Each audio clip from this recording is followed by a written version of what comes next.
Hello everyone, this is the Parham and Arman guide to how to make an electric motor. First things first, you will need the following.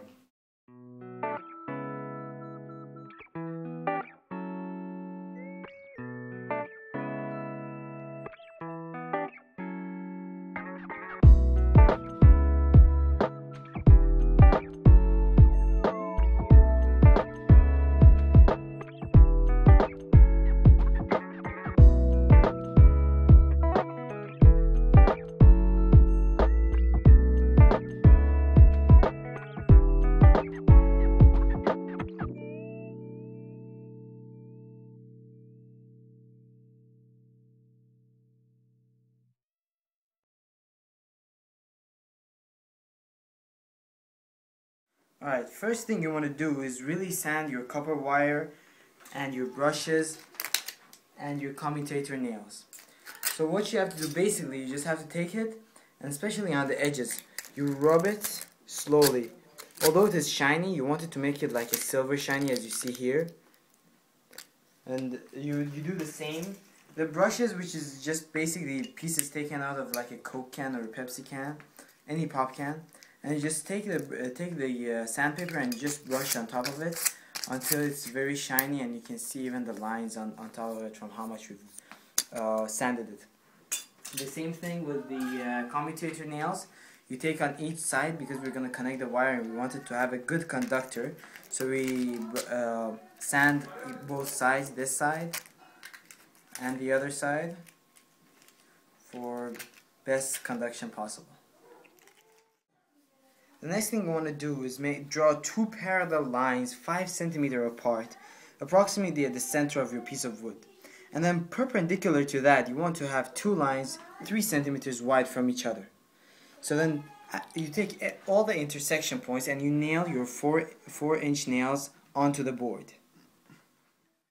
Alright, after you make a hole through your cork, you take your stick and you put it through this hole until it reaches the other side. After that, you will take your 2 commutator pins and you stick it at each end of this cork, just like I'm doing right now. Afterwards, you will take your copper wire that we have already acquired, you wrap it around one of the commutator pins, like I'm doing right now. You wrap it around one of the pins,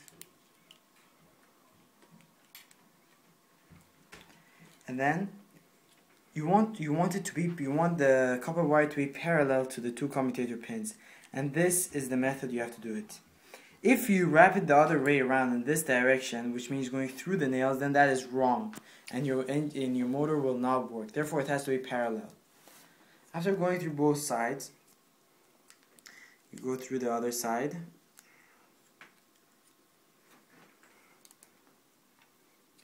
And you wrap it around the second nail.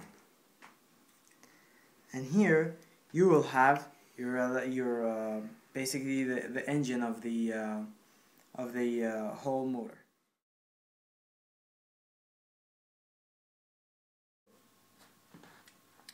Alright, afterwards you take the brushes that you already have and you basically use the pins that we've already mentioned in the list of things you need, and pin them on each side of the nails.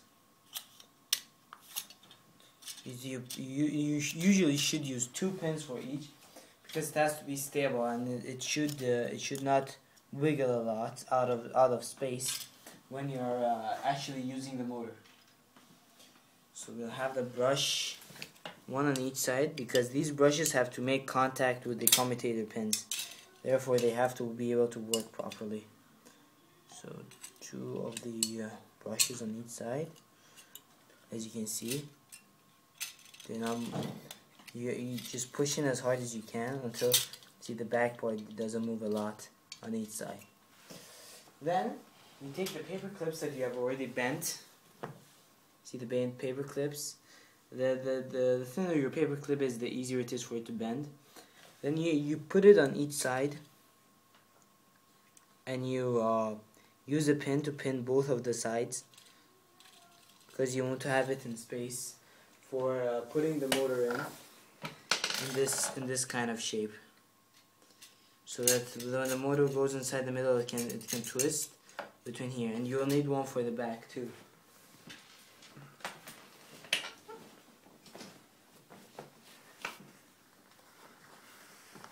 You'll put another paper clip in the back side to support the stick in which it holds your motor.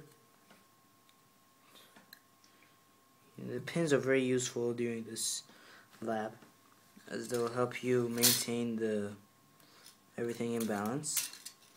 Alright, so basically right now you pretty much have your motor ready, and you just have to connect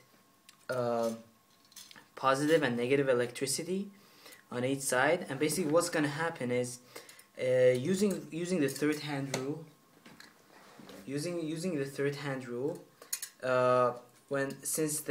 after putting magnets on each side and having positive and negative current on each side of the brushes, from the third hand rule, since the current is moving in this direction, and the magnet pole is one side of the coil, is the current is going this way, and the other side is going the other way. And since there are magnets on each side and there's a current going through the brushes, you see that one side, from the third hand rule, we can see that one side the current is going upwards, which means the force acting on the commutators is going upwards, and the other side, since the current is the other way around, the force is going downwards. Therefore, you'll get this motion as these keep switching, because it goes into this position, and as it is going this part, and as they touch the brushes, the poles change, and this happens repeatedly, and this causes your motor to move around in a circular motion.